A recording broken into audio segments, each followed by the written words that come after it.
안녕하십니까. 약자와 함께하는 인생성형과 정영기입니다. 오늘 이야기는 70대입니다. 70대는 옛날로부터 드물다 해서 고희 그러죠. 옛날로부터 드물다. 두보가 얘기했죠. 인생 70 고래희라. 인생이 70까지 사는 것은 옛날로부터 드물었다. 그게 드물희자죠. 옛날에는 드물었는데 지금은 주변에 많습니다. 우리 어머니, 숙부들, 고모 전부 다 70대, 80대에 접어들었습니다. 그런데 70대면 누가 뭐라고 해도 하산길입니다. 그리고 65세를 기준으로 해서 우리나라에서는 노자를 붙입니다. 늙을 노자, 노인 그러죠. 65세 인구에서 차지하는 비율이 7%일 때는 고령화, 나이가 많아지는 그때다 그렇게 이야기하고, 그 다음에는 14%를 넘어가면 그때는 고령사회 그럽니다. 지금은 고령사회입니다, 우리나라는. 그리고 20%를 넘어가면 초고령사회 그러는데, 우리나라에서 70 이상은 지금 500만이 넘습니다. 그러니까 인구의 10%쯤은 70 이상입니다. 저도 얼마면 이제 그 정도 되는데, 우리 아버지가 집 나이로 70 되면서 돌아가셨습니다. 그러나 만으로는 68세. 집에서 이야기하는 것으로는 이제 설을 세면 70이 될 텐데, 설을 얼마 앞두고 돌아가셨는데, 저도 그 나이가 의식이 됩니다. 63세가 이제 좀 있으면 만으로 되는데, 5살이잖아요. 그러면 아버지가 돌아가신 나이라면 나도 이제 5살밖에 안 남았는데 5년이면 무엇을 해야 할 것인가, 이 5년 동안에 어떻게 인생을 향유할 것인가 하는 고민이 됩니다. 자, 인생을 아무리 70을 살든, 지금은 100세 인생이라 해가지고 100세를 살든, 올라갈 때가 있으면 내려갈 때가 있습니다. 그래서 등산에 인생을 비유할 수 있는데, 올라가는 것은 등산이요, 내려오는 것은 하산입니다. 70이라면 아무리 그런다 하더라도 정상에서 뭐 60세까지 70세까지 머문다 하더라도 내려와야 할 시기입니다. 이 정상에서 머무르는 시간은 그렇게 많지 않습니다. 태어나서 한 5, 60, 그 다음에 이제 60 넘어서는 내려와야 합니다. 그런데 내려올 때는 참 위험합니다. 우리가 등산하면 등산 속에 하산을 포함하고 있지만, 사실은 등산보다 어려운 게 하산입니다. 저도 그래서 지금은 등산 잘 못합니다. 왜? 내려오는 것 때문에. 정치가도 올라가는 것도 중요하지만 떨어질 때, 내려올 때 잘해야 된다고 합니다. 그래서 낙법이 중요하고 하산길이 중요하다, 그 이야기를 하거든요. 인생 역시 마찬가지입니다. 올라갈 때는 막 목표를 두고, 위험해도 그 목표를 향해서, 산꼭대기를 향해서 올라가니까 전부 힘을 쓸 수 있지만, 전력을 다해서 올라가면은 내려올 때 문제가 됩니다. 왜? 내려올 때는 심신이 이제 전소가 돼버렸잖아요. 번아웃이 돼 있잖아요. 그러면 몸과 마음이 다 퍼진다면은 내려오는 길은 근육을 또 다른 근육을 써야 되고, 머리도 마음도 정신을 차리고 있어야 되는데, 그게 안 된다는 이야기죠. 그리고 목표가 이제 사라졌는데, 내가 올라가고자 하는 그 목표까지 못 올라갔을 때는 실패를 했든 실수를 했든 자기가 마음이 먼저 무너지는 측면이 있죠. 그리고 등산 여기에만 목표를 두면은 하산은 내 인생에 없다, 마치 죽음이 없는 것처럼 생각하고 모든 것을 다 쏟아 부었기 때문에 이제 자산도 시간도 부족한데, 등산에서 그래서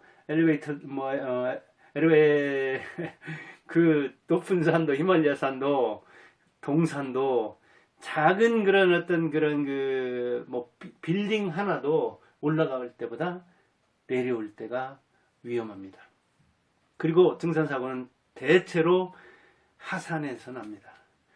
자, 비행기는 이륙할 때 위험하고 역시 착륙할 때 위험한데, 비행할 때는 위험하지 않습니다. 자동 항법 장치라 해가지고 요즘은 자동으로 조종이 되는 측면도 있습니다. 그래서 인생이 살 때는 100세라 하니까 60, 70도 청춘이다. 70부터 시작이다. 60부터 시작이다. 그렇게 이야기를 하지만 저도 하산이 무섭고, 그리고 계단도 되도록이면 조심하라고 이렇게 병원 가서 엑스레이도 찍으면은 계단 올라가는 건 괜찮은데 평지가 제일 좋습니다. 그리고 내리막길은 조심하십시오. 내려가는 계단은 되도록 내려가지 마십시오. 그렇게 이야기를 해서 제가 18층 사는데 올라가기는 가끔 하지만 그 18층을 내려가지는 않습니다. 1, 2층 내려가는 것도 조심하려고 합니다. 그러다 보니까 이제 그 근육이, 하산 근육이 더욱더 약해지는 측면이 있는 겁니다. 거기에다가 내가 정복하고자 하는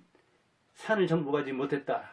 거기에서 오는 어떤 불안함, 초조함, 후회, 그리고 70인생이나 됐는데 내가 해놓은 게 뭔가, 자식들은 얼마나 됐는가, 그리고 배우자하고는 관계가 얼마나 좋은가, 내가 열심히 산다고 형제 자매도 몰라보면서 그렇게 아둥바둥 했는데 이제 와가지고 뭐가 있는가, 인생이 무상하다, 허무하다, 그런 70대가 되기 쉬운 겁니다. 그래서 70대에 하산하는 것은 심리적으로, 신체적으로, 정신적으로, 그리고 관계 측면에서 불안한 겁니다. 제 친척 중에서는 이제 고모, 그리고 숙부, 대구 사는 숙부가 지금 70대인데, 예, 제가 이제 그 시공간을 이야기해줘야 이야기 더 측면이 있어서 제 고향 마이산 진안을 많이 이야기하는데, 진안에서 그때는 우리 고모는 뭐 문맹입니다. 그러니까 학교 문턱에 담가봤다고요. 그리고 작은아버지는 이제 초등학교 나오고, 그러다 보니까 고모는 초등학교 나온 그 남동생, 남자는 동생이라도 이렇게 가르쳤는데 누나는 옛날에 가르치지 않은 그런 저런 측면이 있잖아요. 그래서 그 70대를 바로 옆에서 볼 수가 있는 거고, 또 처가에서도 보면 그 처의 사촌들 이제 이렇게 70대 접어든 사람들이 꽤 있습니다. 우리가 70대라고 하면은 벌써 이승만 시절부터, 저도 이승만 시절에 있었습니다. 58년생이니까. 그러긴 하지만 워낙 어려서 알지는 못하고, 70대들은 이승만 시대에서 지금 살아있다면 문재인 시대까지 걸쳐서 그 대통령들도 12~13명을 본 거죠. 그리고 먹고 사는 고생 때문에, 그 다음에 못 배운 한 때문에, 그리고 자녀들은 많이 두었는데 자기가 못 배웠기 때문에 대리만족이라도 얻으려고 자녀를 통해서 자기 소원을 성취하려고 하는 그런 자식 농사가 뭐니 해도 최고다. 자식에게 투자하라. 사람에게 투자하라. 그것도 내 새끼한테 투자하라는 그런 정신에 입각해서 나는 못 먹고 못 입어도 못 살아도 희생해서 자녀를 가르쳐놨죠. 그런데 남은 것은 질병이요, 고독이요, 파산이요, 그리고 내 욕심만 차린다고 해가지고 여기저기 적도 만들고 관계가 악화된, 그 중에서도 자녀하고 관계가 악화된 사람이 많은데, 성별로 따지자면 남성 노인, 이게 문제죠. 지난 시간에도 얘기했듯이 남성 노인은 여자보다 살아있는 사람은 70대 이상도 적은데, 그런데도 자살하는 비율은 3.2배나 더 높습니다. 그러니까 남자가 얼마나 극단적인 선택을 많이 하는지, 정말 안타까운 인생을 처자를 양육한다고 하면서 살았는데, 남자의 이 성취 진폭이 훨씬 크잖아요. 어떤 사람은 대통령도 되는데 어떤 사람은 자기 밥벌이도 못하잖아요. 그래서 정부에 기대 살아야 되고, 집도 절도 없는 상태에서 어디 기거할 데가 없어가지고, 그렇다고 그 이야기를 누구한테 이야기할 수도 없는, 그 남자는 그러잖아요. 경제 위기가 오면 여자는 네 아까 끌고 나가고 머리에 이고 나가지만, 길거리에 나가서도 어떻게든 살려고 하지만 남자는 탁 꺾이지. 스스로 꺾이지. 스스로를 스스로 좌절시키지. 그렇게 가서 누구한테 하시는 소리 한다든가, 네 역할라도 끌고 나가서 노점이라도 해야 한다든가, 그런 어떤 그 뭐랄까요, 생존욕, 위기에서 오히려 살아나려고 하는 그런 결핍 정신을 승화시키려는 정신이 좀 부족한 측면이 있죠. 그러니까 아예 아니면 아니고 기면 기다 하는 그런 극단적인 그 진폭을 보이는 측면이 있습니다. 그래서 이렇게 심리적으로 무너지면 신체적으로 무너지고 스스로 천하보다 귀한 목숨을 버리는 예가 많다는 이야기입니다. 근데 저희가 이제 저도 뭐 육남매요, 우리 처가도 오고 그리고 이제 우리 아버지 형제들도 꽤 있기 때문에 주변에 이렇게 보면 70대 중에서도 최악들을 볼 수가 있습니다. 70대 중에서도 최악의 상태에 속한 사람들 이야기를 들었습니다. 저는 한 둘 정도 듣습니다. 70대인데도 40대 자녀가 미혼입니다. 그런데 취업한다고 몇 군데 다니다가 안 다닙니다. 그래서 부모가 퇴임한 다음에 겨우 뭐 이렇게 이제 수급자가 된다든가 아니면 그 뭐 연금을 탄다 하더라도 100만 원 벌이도 못 하는데 자녀가 직장 생활도 안 하고 그렇다고 결혼도 안 했고 그리고 이제 무기력하게 집에서 살면서 계속 뭐 컴퓨터 게임이나 하고 스마트폰이나 들여다보고 그리고 이제 나름으로는 막 그 자책을 하면서 또는 부모한테 이렇게 원망을 하면서 술만 마시고 그러니까 부모는 자녀 또 눈치를 보는 거예요. 이게 저게 또 어떻게 될란가 또 저게 나 먼저 갈란가 그러면서 이제 자기가 또 일면 죄책감도 들고 미안기도 한 거예요. 어머니도 아버지 어머니가 특히 그래요.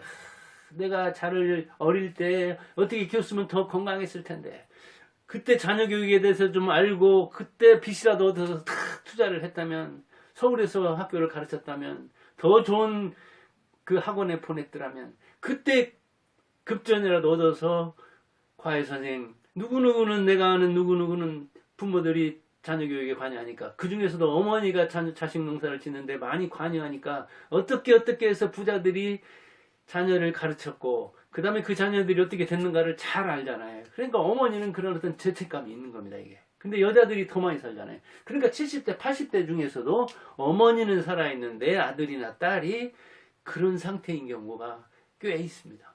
그래서 어머니가 이제 얼마 나오는데 그 다음에 또 가서 이제 이렇게 뭐 품팔이를 한다든가 해가지고 알바를 해서 또 돈을 더 벌어 와가지고 이른바 자녀 술값도 주고 담배값도 주고 먹여 살리는 거예요. 부모로서는 폭포하기 그지없는 거죠. 미혼 무직 자녀를 30, 40 넘었는데도 부양을 하고 있는 겁니다.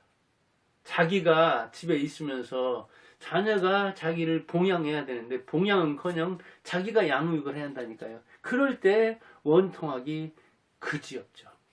시골에서든 도시에서든 그런 잘 생각해보세요. 여러분들도 그런 삼촌이나 그런 사촌 먼 친인척 지인들의 자녀 그런데 잘 안 드러나는 이유는 부모가 그런 사람에 대해서 이야기를 안 하니까 그러면서 부모는 집에서 그 자녀한테 오히려 폭행을 당하는 수가 많은데 그 자녀 부모를 때리는 자녀 1번이 아들이죠. 그 다음에 딸이나 며느리 이렇게 되는 거죠.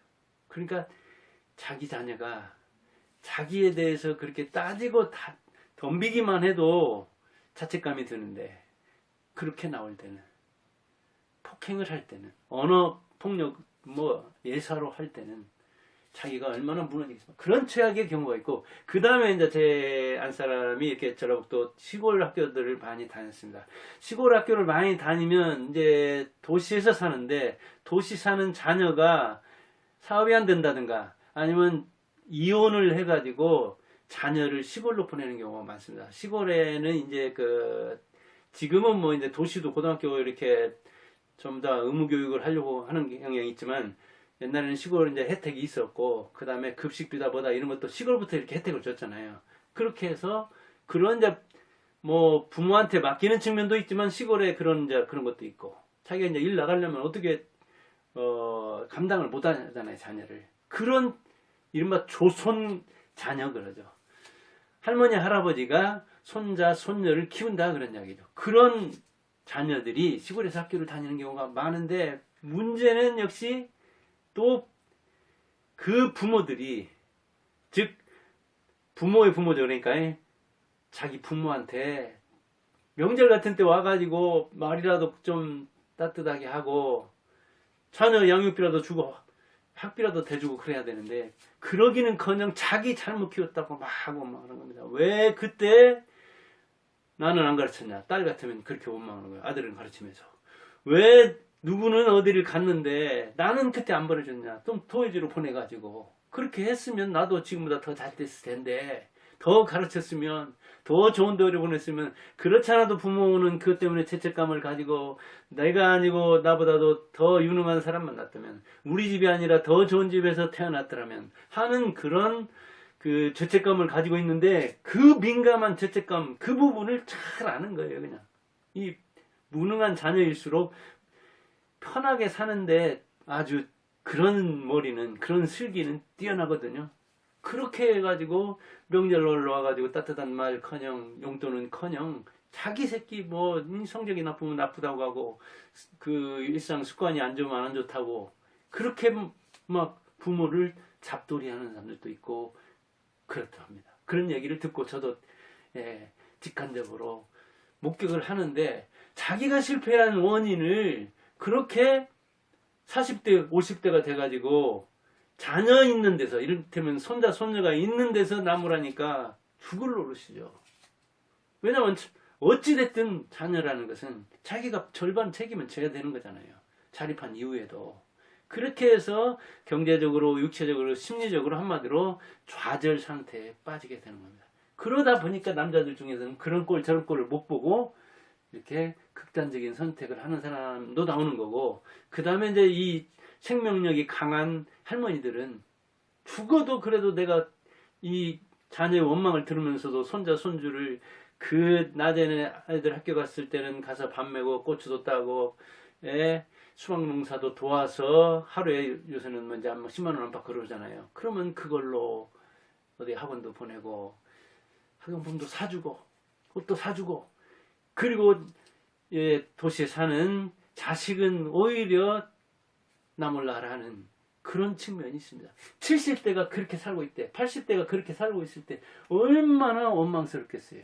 그러니까 직접 자녀가 그럴 수도 있지만 직접 자녀가 그러면서 손자 손주를 맡겨가지고 이런 삶이 있습니다. 물론 70대에도 연금 타면서 이렇게 여행 다니고 골프 치러 다니고 자기 취미 생활을 살릴 수 있는 그런 여유 있는 70대들 많죠. 제가 바로 사는 옆에만 봐도 노인회관이다, 또 뭐 평생교육원이다, 이 공원이다, 도서관이다 쭉 있는데 이 노인들 사는 모습이 이제 남달라 보입니다. 낮에부터 공원에서 술 마시는 사람 있는가 하면은 거기서 뭐 이렇게 놀고, 그 다음 가만히 앉아있는 사람, 게이트볼 하는 사람, 기타 메고 가면서 노인회관 같은 데나 그 교육원 같은 데 가서 그 악기를 배우려고 하는 사람, 자기 취미 생활을 하려고 하는 사람, 이렇게 노인들의 삶도 천차만별입니다. 그런데 이 최악의 상태에 빠진 70대 가지고 내가 나만 먹고 살면 괜찮은데 내가 자식 때문에도 자식도 내내 키워내느라고 그렇게 힘든데 얼마나 복이 없고 지질이 복이 없으면 팔자가 사나우면 이렇게 손자 손주들까지 키워야 되는가. 그것도 이혼한 그 자식들을 생각하면서. 그러니까 이제 비전이 없는 거죠. 그러니까 그 부모는 자녀가 오면은 좋은 소리를 할 수가 없는 거예요. 그러면 이제 또 부딪히는 거죠, 이게. 그래서 집안이 명절 같은 때 시끄러운 거예요. 그럼 어떻게 이거 해야 되느냐? 제가 이제 부모 교육이나 엄마에 대해서 얘기했는데, 이 상황이라는 것은 1대1 관계예요. 인간관계라는 것은 항상 개별적인 관계이기 때문에 조심스러운 면이 있어요, 이게. 그렇지만 대체로 말해서 어떤 대안이 있냐 그러면 그런 상태에서는 70대 노인으로서 솔직하게 이야기할 필요가 있는 거예요. 자, 딸이 막 왜 난 안 가르쳤냐? 나는 왜 중학교도 안 보냈냐? 다른 애들은 보냈는데, 그럴 때는 자기가 그때 키울 때 집안 형편, 솔직하게 논이 몇 마지기, 밭이 몇 마지기 있지 않았냐? 근데 너 오빠도 있고 자녀도 이렇게 있지 않았느냐? 당시에는 남녀가 이렇게 해가지고 딸은 안 가르치고 이렇게 아들들은 가르치지 않았느냐? 그리고 나만 그런 게 아니라 내가 그때 사고가 덜 트여서 그러긴 했지만 세상이 그러다 보니까 다른 값수 있네도 그렇고 을수 있네도 그렇고 그러지 않았느냐. 그걸 나도 그 생각을 못 벗어났다. 내가 몰라서 못나서 못 배워서 그게 전부인 줄 알고 그 조그마한 시골에서 그랬는데 지금 어쩌란 말이냐. 이렇게 솔직하게 그때 상태 자기가 어땠는지 이야기할 필요가 있고, 만일 미안하다면 뭐 사랑은 미안하지 않는다고 하는데 그런 게 어디 있습니까? 미안하다고 하면 미안하고 또 잘못한 거는 그래. 내가 부모 노릇을 어떻게 하는지 몰랐다 나도. 아버지가 뭔지도 몰랐고 어머니가 뭔지도 몰랐다. 그냥 나면은 뭐 부모가 되고 내가 어떻게 하는지 몰랐는데 그 안다는 건데 부모한테 본 거 그것밖에 또 뭐가 있느냐 옆에서 본 거 빼놓고. 그리고 다른 사람들 가르치는 것처럼 가르쳤다 나도. 한다고는 했는데 잘한다고는 했는데 결과적으로 안 된 걸 전부 다 나한테만 이렇게 다 원망을 하고 나한테만 다 떠넘기면 알고 보면 나도 불쌍하고 나도 폭포가다. 나도 잘하려고 했고 어떤 부모가 자식 못되기를 바라고 자식한테 좋은 걸 안 주려고 했겠느냐. 나도 하고 싶은 건 못하고 네 어할머니 그런데 이렇게 만날 수도 있고 그러지만 그렇게 친정에 갈 때도 못 갔다. 너 100원 주더라도 친정에는 10원도 못 줄 정도로 이렇게 저렇게 한다고는 했는데 이렇게 됐다 하면서 자녀와 이렇게 이제 말을 하고, 자녀 물론 말을 들어야 됩니다. 고집스런 꼰대스런 어머니나 아버지가 된다면 얘기를 안 할 테니까 자녀가 그렇게 해서 자기가 실수한 건 실수한 거고 잘못한 건 잘못한 거고 미안한 건 미안한 거고 이렇게 자녀의 말에 한마디로 공감한달까요? 자녀의 말에도 일리가 있으면 인정을 한달까요? 그렇게 할 필요가 있는 거죠. 우리는 죽어도 자녀한테 잘못했다는 소리 안 하려고 하다가 끝까지 이 별거에 살다가 죽을 때는 나 자녀한테 알리지 마라 이런 부모들도 있어요. 아니 그럴 필요가 뭐가 있어요. 이 땅에 자기가 가져온 선물은 어찌 보면 최고의 선물은 자녀인데 돈 벌려고 태어난 건 아니잖아요. 그런데 그 자녀하고 끝까지 외면하고 부모로서 아니 부모가 더 넓어야지 그래도 그렇지 내 새끼가 이놈이 그럴 수가 있어. 그렇게 꼭 걸고 가면 땅에서 걸면 하늘에서 안 풀리죠. 자녀와 승패를 놓고 겨루는 겁니까? 누가 이기는가? 자녀 이기는 사람이 있어요? 자식 이기는 사람이 있어요? 뭐 자식한테 져주면 되잖아요. 근데 죽어도 안 질려고 하는 사람이 있어요. 그런 사람들 있습니다. 고독사하는 사람들. 그래서 또 유서에다 써요. 자녀한테 알리지 말라고. 어떻게 수소문 해가지고 알릴까 싶어서 그런 거죠. 그러면서 자녀가 어떻게 사는가에 대해서는 관심이 더 많아요. 그러면서 연락은 죽어도 안 해. 내가 자존심이 있지. 내 새끼한테 내가 먼저 굽히고 들어가? 내가 먼저 전화를 해? 아니 자존심이 진짜 있으면 굽히는 거예요. 누가 짓밟아도 그래도 나는 괜찮아. 그래도 나는 존귀한 사람이야. 천하에 하나뿐인 사람이야. 그게 자존심 있는 것이지. 진짜 자존감이 뭔가를 모르는 사람이죠. 알고 보면 이 땅에 자식과 자녀로 만난 게 굉장히 큰 인연인데, 천생 인연인데 그보다 더한 인연은 없는데 어찌 그렇게. 그래서 자살하는 원인에 물론 뭐 그 질병, 그 다음에 정신적 문제, 경제적 문제 이렇게 나오지만 거기에는 빠져있지만 관계 때문에 자녀들과 관계가 나빠서 이렇게 아빠들이 남자들이 그런 측면이 있어요. 물론 그 한 가지 원인은 아니지만 남자들이 이렇게 쭉 끊어지는 그런 측면이 있어서 그러기도 하지만 관계가 좋으면 내가 저 자식들 때문에도 저 자식들 얼굴에 먹칠하는 그것만이라도, 그래서 질병이 들었으면 내가 연명치료를 안 하도록 미리미리 이렇게 한다든가 그런 생각을 하지 자기만 생각하는 그런 얘기는 안 합니다. 자, 그러니까 어떤 상태에서도 최악의 부모라면은 자녀와 어떻게 화해할 방법이 없는가를 연구를 하고 조금만 뭐랄까 좀 자녀한테 굽히면 자녀에게 그 비굴어지는 게 아니죠. 늦게라도 뭐 용서 받을 건 용서 받는 거고 용서하는 사람이 더 넓은 겁니다. 사실은 아래양이 있는 겁니다. 그럼 부모가 그래야지. 자식을 꽁 해가지고 그렇게 원수 돼야 동네에서도 좀 친인척 간에도 그렇고 소문도 안 좋고 실제로도 안 좋고 그게 바로 또 후대에게 3대 가는 겁니다. 그대로 양육하는 거나 그렇게 꽁 하는 거나.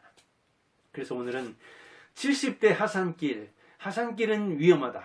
목표가 사라진 건 아니지만 하산할 때는 우리가 너무 등산했더만 집중해서 80% 90%의 힘을 거기다 쓰기 때문에 하산길은 위험하다. 그리고 하산길은 이렇게 늙을 때 하산하다 보니까 정신을 똑바로 차려도 아무리 정신을 차려도 신체가 약하기 때문에 위험하다. 그런 이야기를 했고, 진짜 위험한 상태에 빠진 사람이라면 정말 자기를 잘 반성해보고 자녀하고 관계 때문에 이 하산길이 위험해지고 더욱더 이 저승 가려고 할 때 불안하고 초조하고 허무하고 무상할 때는 자녀하고 한번 화해를 시도해보자. 그 앞서 배우자하고도 화해하면 더 좋고요. 그것도 얼마나 큰 인연입니까? 그래서 멋진 이 추석도 맞이하고 이렇게 코로나 위기 시대에 웃을 일이 없는 세상에서 더 화해로운, 나이 먹을수록 더 행복이 넘치는 그런 가정이 되기 바랍니다. 감사합니다.